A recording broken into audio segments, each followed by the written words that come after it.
Saya pernah ceritakan ada anak muda di Yaman, ya, yang menikah sementara dia buta. Masih ingat ya? Masih ingat gak nih? Hah? Kok kayak bengong? Anak muda di Yaman yang buta matanya hafal Quran menikah gara-gara doanya. Masih ingat gak? Atau belum saya ceritain? Wow, semangat ya kalau soal nikah. Ada satu anak muda di Yaman, kisah nyata terjadi. Dia hafal Quran dan waktu itu umurnya mencapai 23 tahun. Dan ini kisah sempat menghebohkan Timur Tengah.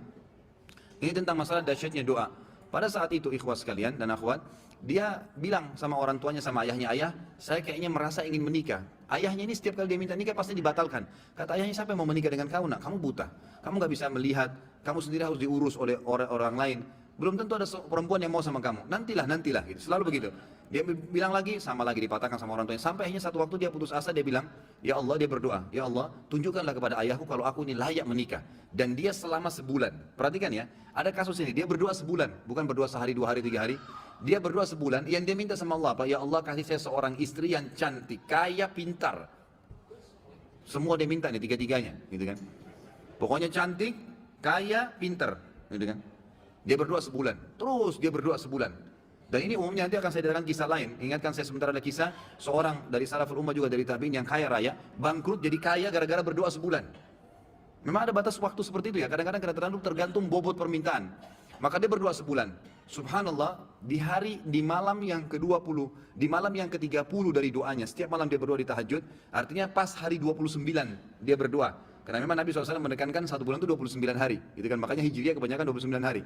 Maka dia mimpi, ada suara yang dia dengar dalam mimpinya, wahai fulan, Allah telah ijabah doamu, dan jodohmu adalah si fulana, disebut namanya, tapi dalam kisah ini tidak disebut namanya. Ya, si fulana yang tinggal di kampung sebelah, nama ayahnya fulan. Gitu kan? Dia bangun, besok dia ketemu sama ayahnya, dia bilang, ayah, di kampung sebelah ini ada namanya kampung ini enggak? Ini di Yaman terjadi ya. Ayahnya bilang ada. Ada si anaknya yang buta ini, ada enggak seorang di sana laki-laki bernama fulan, namanya ayah perempuan ini? Ayahnya bilang ada, dan itu tokoh masyarakat di sana. Baik, ada enggak anaknya perempuan bernama fulana? Kata ayahnya ada. Kata si buta ini, lamarin buat saya. Kata ayahnya ini, kau sudah gila. Sedangkan minta orang yang biasa saja belum tentu diterima, apalagi minta anak pejabat kaya, dan itu terkenal cantik, terkenal kisahnya banyak nolak laki-laki. Orang antri di rumah yang lamar. Ya biasa orang punya kelebihan biasa begitu kan. Baik, intinya adalah dia bilang, ayah tapi saya mimpi. Dia ceritain mimpinya. Oh itu dia ceritain mimpinya, ayahnya juga tersentuh. Tapi ayahnya bilang, baiklah kita ke sana, tapi ini mempertaruhkan nama keluarga. Bisa diterima bisa tidak, gitu kan. Pergi ke sana.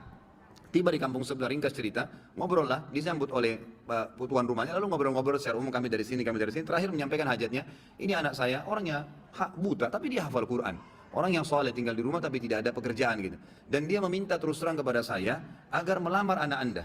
Tahu apa yang terjadi ikhwah? Ayahnya perempuan, tanpa nanya banyak pada laki-laki, mengatakan saya terima lamarannya. Ditanya sama ayahnya si laki-laki ini, sama si laki-laki juga, ayahnya terutama yang tanya, kok kenapa anda langsung menerima, belum tanya anak saya, belum tanya kegiatan sehari-harinya apa? Kata ayahnya ini, yang calon mertuanya, saya tadi malam mimpi mendengarkan suara bahwasanya besok akan datang seseorang bernama Fulan dari kampung sebelah, buta matanya, hafal Quran, terima lamarannya. Mimpi, kan itu. Tapi sebulan berdoa, antum baru 2 minggu sudah kempes.